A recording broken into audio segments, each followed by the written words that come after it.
In this video, I'm going to be showing you how to create a home button in Notion.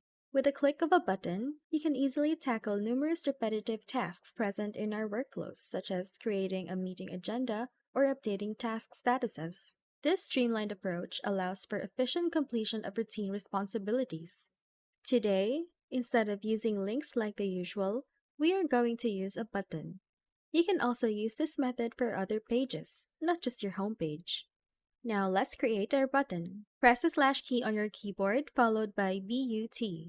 Button should appear. Click it or press enter. As you can see, buttons in Notion also have other uses aside from opening a page like what we are about to do. Click Open Page. Then in the Select menu, choose your homepage or any other page you want this button to open. You can also change the view on the bottom right to either Center Peak, Side Peak, or Full View. Of course, name your button. I'll call it Home and give it a suitable icon.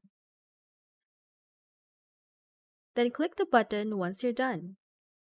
That's it! You now have your Home button. If this video helped, don't forget to hit the like button and subscribe.